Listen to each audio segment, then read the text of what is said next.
John Matthews wanted to take his family on a trip in their small plane to his daughter's college from Nashville in Tennessee to Ann Arbor, Michigan. However, his arrogance would make sure that none of them made it to their destination, and we'll be going over what led to these events. John Matthews first fell in love with flying during a Discovery flight on his 30th birthday. The sensation of lifting off the ground, watching Nashville's sprawling landscape unfold beneath him, ignited a passion that would define his next 15 years. Within 18 months of that first flight, he earned his private pilot's license, logging hundreds of hours in rented aircraft before purchasing his own Cessna 182 Skylane. The gleaming white and blue Cessna became John's pride and joy. He meticulously maintained the aircraft, spending weekends at the airport polishing its surfaces and checking every system. The plane's leather interior still carried that distinct aviation smell, a mixture of oil, leather, and adventure that made his heart race every time he opened the door. He named her Sarah's Wings after his daughter, though Sarah herself showed only polite interest in her father's aviation enthusiasm. Elena, John's wife, had always been the voice of caution when it came to his flying. She supported his hobby but insisted on regular maintenance checks beyond the required minimums, and frequently questioned his weather-related decisions. Their son Michael, now 16, shared his father's enthusiasm and often accompanied him on weekend flights, while 18-year-old Sarah preferred to stay grounded with her mother. When Sarah's acceptance letter from the University of Michigan arrived, John immediately proposed flying the family to Ann Arbor for the campus tour. "It'll be an adventure," he insisted over dinner, his eyes bright with excitement. 4 hours in the Skylane versus 8 hours on the road.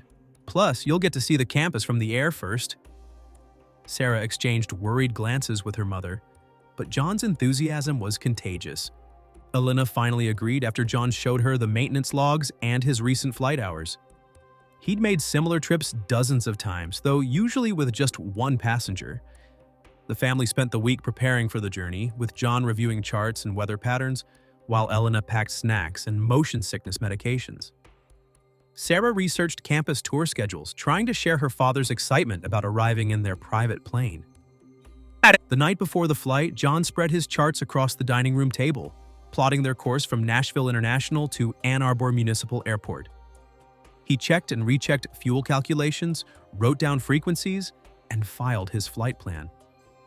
Looking at his family's nervous but trusting faces, he felt a surge of pride. This flight would prove to them that all his training and experience had made him a pilot they could rely on. The morning of January 2nd dawned cold and misty over Nashville International Airport.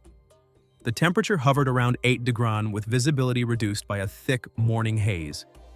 John arrived early, his family trailing behind him with their overnight bags as he conducted his pre-flight inspection with methodical precision. Walking around the Cessna, John checked every control surface, inspected the fuel drains for contamination, and verified the oil levels. Inside the cockpit, he ran through his checklist, confirming all instruments were functioning properly and reviewing the aircraft's maintenance logs for any recent issues. At the weather briefing station, the meteorologist painted a concerning picture. A developing weather system was moving across Tennessee, with forecasts showing deteriorating conditions near Jackson, including potential freezing rain and snow. The briefing indicated temperatures would drop significantly throughout the day, with predictions of 15-degree highs by mid-morning.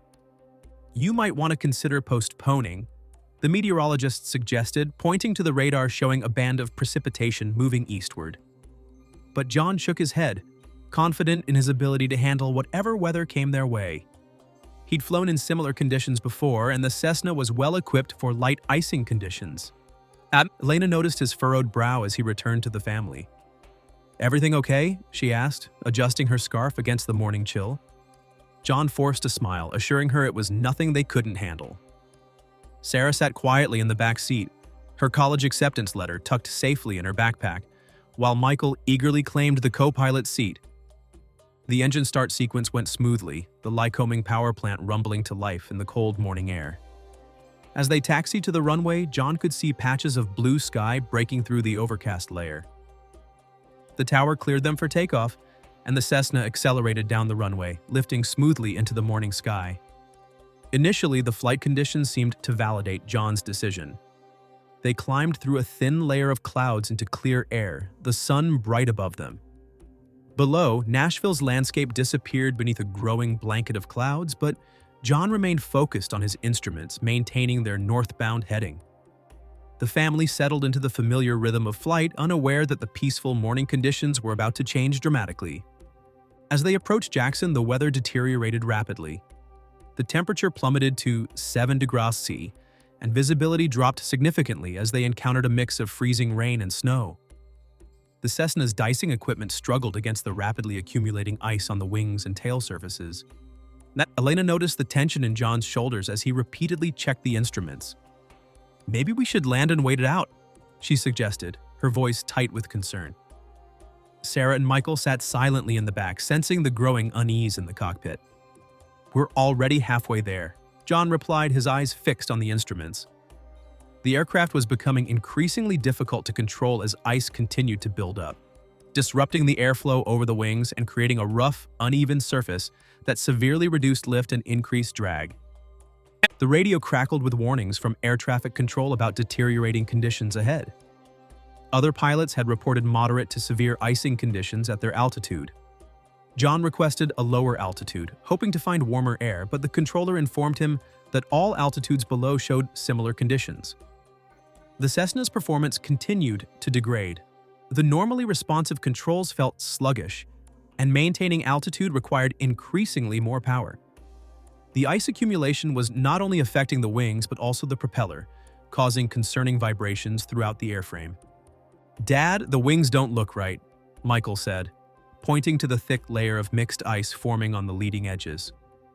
The ice had formed an uneven, bumpy surface that was destroying the wing's ability to generate lift. The temperature gauge showed 25 degrees, the precise temperature where impact ice builds most rapidly. Sarah leaned forward from the back seat, her college acceptance letter forgotten in her backpack. "Dad, I'm scared," she whispered, her voice barely audible over the straining engine. Elena reached back to squeeze her daughter's hand, trying to project a calm she didn't feel. John finally acknowledged the severity of their situation and contacted ATC again, declaring an emergency. The controller's voice remained professional but carried an urgency that made everyone in the cockpit tense. "November 342. Lima, understand you're declaring an emergency. McKellar-Sipes Regional is 12 miles at your 10 o'clock. Can you maintain altitude?" The question hung in the air as John struggled with the controls. The Cessna's condition was deteriorating faster than he could respond. The aircraft shuddered as the ice-laden wings struggled to maintain lift and the engine began to run roughly as ice formed in the induction system. The altimeter showed a steady descent despite full power.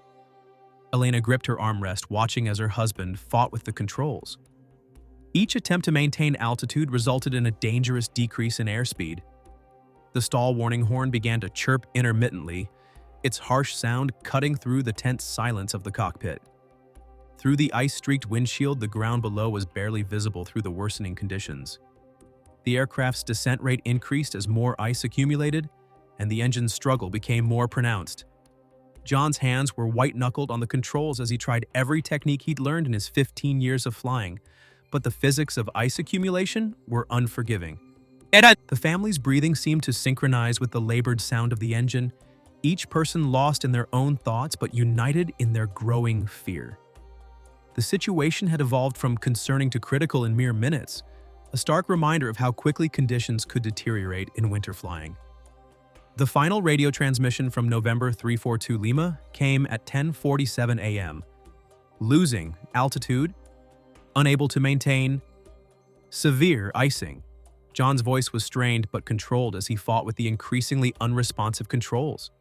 The stall warning horn now blared continuously, its urgent tone mixing with the labored sound of the engine.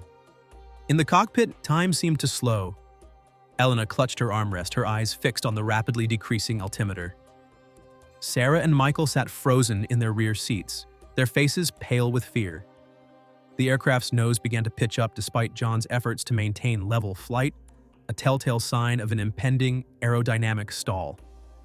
At 2,000 feet above ground level, the physics of flight finally surrendered to the weight of accumulated ice. The Cessna's wings, their aerodynamic properties destroyed by the thick layer of ice, could no longer generate sufficient lift. The aircraft rolled sharply to the left, entering a spin that John had no hope of recovering from at such a low altitude. "Brace! Brace!" John shouted, his training taking over even in these final moments. The ground rushed up through the ice-covered windshield. Trees emerged from the winter fog, their bare branches reaching upward like skeletal fingers. The engine screamed as the propeller's RPM increased during the descent. The impact came in stages. First, the left wing clipped the tops of the trees, sending the aircraft into a violent cartwheel. The fuselage struck next, the aluminum skin tearing away as the Cessna carved a path through the frozen forest. The final impact drove the aircraft into the snow-covered ground, the cockpit crumpling under the tremendous forces. The silence that followed was absolute. Emergency response was immediate but hampered by the weather conditions. The first 911 calls came from nearby residents who reported hearing the impact and seeing debris through the swirling snow. Local fire departments and emergency medical services mobilized quickly, despite the treacherous road conditions. First responders arrived 17 minutes after the crash, guided by the aircraft's emergency locator transmitter. They found a scene of devastation in a small clearing carved by the aircraft's descent. The Cessna's white fuselage, now streaked with dirt and ice, lay broken among splintered trees and scattered debris. The emergency workers moved methodically through the wreckage, their faces grim as they assessed the scene. The bitter cold had turned the crash site into a frozen tableau, with pieces of the aircraft scattered across the snow-covered ground. Steam rose from the wreckage into the freezing air, mixing with the still falling snow. State police established a perimeter while medical personnel worked. The sound of sirens continued to echo through the woods as more emergency vehicles arrived, their red and blue lights reflecting off the ice-covered trees. Above, the same weather that had brought down the Cessna continued unabated, now hampering the rescue efforts on the ground. The National Transportation Safety Board launched a comprehensive investigation immediately following the crash. A GO team from Washington, D.C. assembled multiple specialist groups to examine every aspect of the accident, including operations, weather, structures, and air traffic control committees. The investigation revealed a critical chain of events leading to the crash. Analysis of weather data showed conditions were conducive to severe aircraft icing, with temperatures and moisture levels creating an ideal environment for rapid ice accumulation.